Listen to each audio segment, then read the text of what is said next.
હું બોડી ગામમાં નવતની કેસરીસિંહ ઝાલા 2005થી 12 સુધી હું પૂર્વ સરપંચ હતો અને 2014થી પૂર્વ તાલુકા સદસ્ય હતો. 2019થી હાલ મારા પત્ની જિલ્લા સદસ્ય હીરાબેન કેસરીસિંહ ઝાલા છે. હાલ પણ એ ચેરમેન છે સિંચાઈ સમિતિના. મારો બોડી ગામથી મહાકાળી મંદિરથી ઝાલાબાગ સુધીનો રસ્તો મૂકેલ છે. કાચો રસ્તો હતો અને ડામર રસ્તો મૂકેલ છે. એ જિલ્લા પંચાયતમાં એનું એસ્ટિમેટ કાઢેલું 1,10,00,000નું. પણ રાજ્યકક્ષાના મંત્રીને મેં રૂબરૂ ગાંધીનગર જઈને આવેલું, પરંતુ એમને અને વારંવાર આ મારા વિસ્તારના ધારાસભ્યની વાત કરેલી, પણ હાલ આ રસ્તાની કામગીરી થઈ શકતી નથી. 2 વખત અમે ગ્રામજનોના પ્રયત્નોથી ઝાડા બાવોળ ઉખેડી અને રસ્તો બનાવ્યો છે. હાલ મંદિરનું કામ ચાલુ છે અને મંદિરના ટ્રસ્ટી વાલુસી વારંવાર અને મેં પણ ઉપર રજૂઆત કરી, પણ સરકારમાં મારી વાતને ધ્યાનમાં લેવાતી નથી.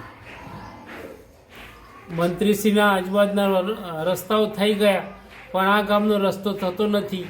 જેમને ખોબલુભાઈને મત આપે છે. હું 1990થી 90 પહેલાંનો ભાજપનો સંનિષ્ઠ કાર્યકર છું અને આજે પણ છું જ. હું 20 વર્ષથી ભાજપના સદસ્યો તરીકે ચૂંટાયેલો છું. મારા પત્ની પણ 2 વખત ચૂંટાયેલા છે, સરપંચ તરીકે રહી ચૂકે છે. પણ અમને આજ દિન સુધી વચનો જ આપે છે કે થઈ જશે, પણ થતો નથી. વારંવાર અમે રજૂઆત કરી, પણ એક જ શબ્દ વાપરવામાં આવે છે કે તમારો રસ્તો થઈ જશે. અને આજુબાજુના રસ્તાઓ કાચા હતા એ પાકા થઈ ગયા, પણ અમારો રસ્તો થતો નથી. તો ગ્રામજનો અને આજુબાજુના વિસ્તારોના લોકો મને કહે છે કે આ મત આપવાનો અધિકાર અમારો છે, પણ અમે ભાજપને વોટ આપીએ છીએ, પણ આપણું કામ તો થતું નથી. અને અમે ભીખુસિંહ પરમારને ખોબલે મત આપ્યા, પણ અમારી વાતને સાંભળતા જ નથી, અમારી વાતને ધ્યાનમાં લેતા નથી. વાડે ઘડે હું રજૂઆત કરી, ગાંધીનગર જઈને રજૂઆત કરી, પણ કોઈ આ રસ્તાનું કામ ધ્યાનમાં લેતું નથી. એવી હું આપશ્રીને વિનંતી કરું છું કે સરકારશ્રીમાં આ મારો પ્રશ્ન જાય. અને સરકાર તો કહે છે કે ભાઈ ગુજરાતનો એક પણ રસ્તો કાચો ન હોવો જોઈએ, પણ આ રસ્તો વર્ષોથી પડી રહ્યો છે અને આ રસ્તાને વારે ઘડીએ રજૂઆત કરવા છતાં પણ આ રસ્તો થતો નથી. મારા ગામના હજારો બાળકો ભણી ગણીને નોકરીઓ કરે છે અને હાલ અડપદા હાઈસ્કૂલની અંદર ચાલતા જાય છે. મોટી દીકરીઓ પણ 12મા ધોરણ સુધી ભણવા જાય છે, ચાલીને જાય છે.